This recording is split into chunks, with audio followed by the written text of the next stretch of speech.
بسم اللہ الرحمن الرحیم۔ آج کا ہمارا سبق ہے علم الصیغہ، 99 نمبر سبق ہے، اور قاعدہ ہے کہ جب حمزہ استفہام جب حمزہ پر داخل ہو، حمزہ استفہام جب حمزہ پر داخل ہو، جیسے انتم، لیکن یہاں پر جو دوسرا حمزہ ہے یہ کیا ہو؟ حمزہ قطعی ہو، حمزہ وصلی نہ ہو۔ حمزہ استفہام بھی قطعی ہوتا ہے اور دوسرا حمزہ بھی کیا ہو؟ قطعی ہو۔ تو اس کو ہم تین طرح، مثلا انتم، انتم، اس میں ہم تین طریقے سے پڑھ سکتے ہیں۔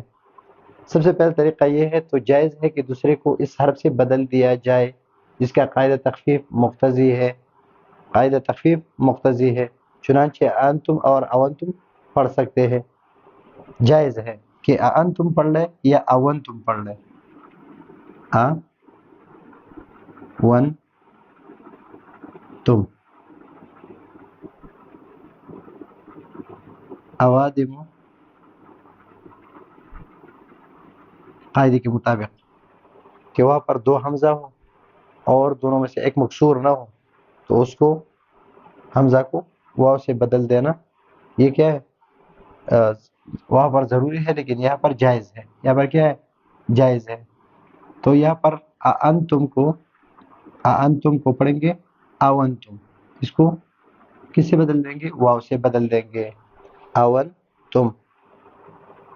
اوادم، وہاں پر آدم اوادم، اور یہاں پر انتم کو اونتم کر دیا، لیکن یہ قاعدہ کیا ہے؟ تخفیف مقتضی ہو، جس کا قاعدہ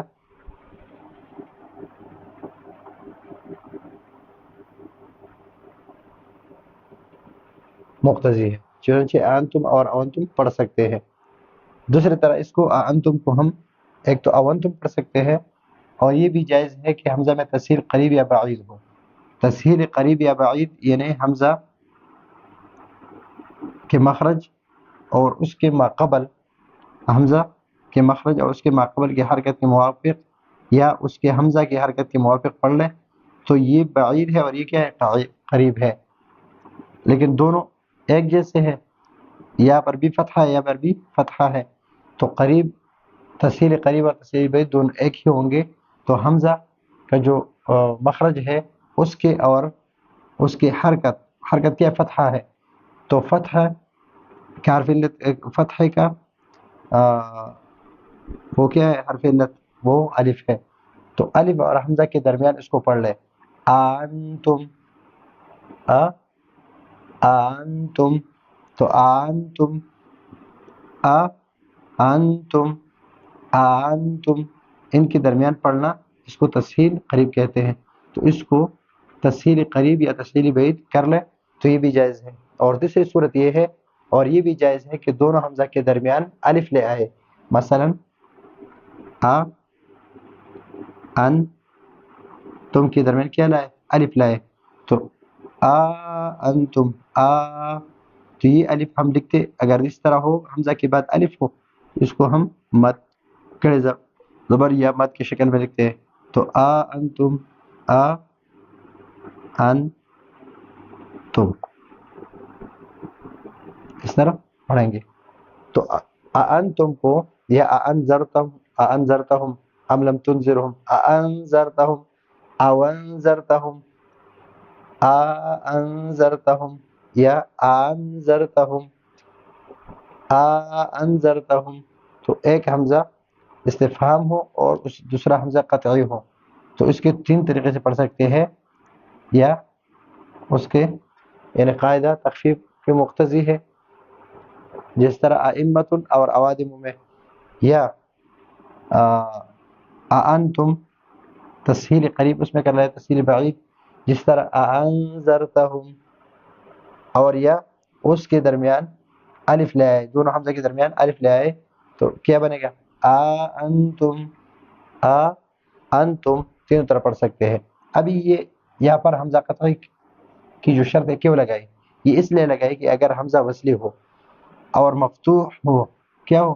مفتوح ہو، تو یہاں پر کیا ہوگا؟ مثلا ال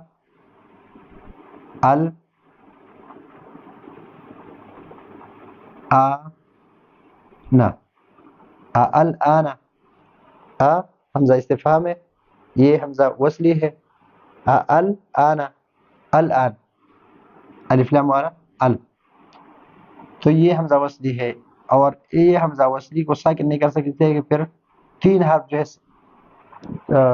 جمع ساکن جمع ہو جاتے ہیں، تو اس وجہ سے اس میں کیا کریں گے کہ آل آل اس کو ساکن کریں گے، اس حمزہ کو، اور کیا بنے گا آل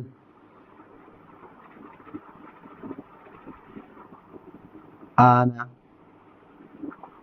آل آنا بنے گا۔ اور اطلع میں اگر مضموم اور مکسور ہو، کیا ہو مضموم اور مکسور ہو، مضموم ہو یا مکسور ہو تو اس کو حذف کر دیں گے، مثلا اطلع اطلع ہے تو اس کو ہم پڑھیں گے اطلع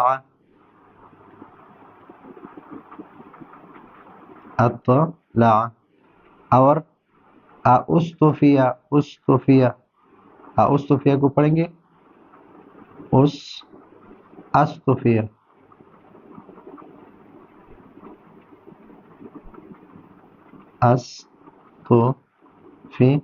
استفیہ پڑھیں گے، اس لیے کہ یہاں پر حمزہ کیا ہے، حمزہ استفہام ہے، یہاں پر بھی حمزہ استفہام ہے لیکن دوسرا حمزہ جو ہے وہ وصلی ہے، تو اس وجہ سے اس کو حذف کر دیں گے۔ تو یہ ہے المسیہ کا 99 نمبر قاعدہ کہ جب دو حمزہ جمع ہو جائے اور ایک حمزہ استفہام ہو اور دوسرا حمزہ قطعی ہو تو جائز ہے کہ اس کو قاعدہ تخفیف مقتضی ہے اس سے بدل دیا جائے، اس حرف سے بدل دیا جائے، اس طرح انتم ہے تو اس کو اوادموں کے قاعدے کے مطابق تخفیف یہاں پر ہے کہ اس حمزہ کو واو سے بدل دیا جائے، اونتم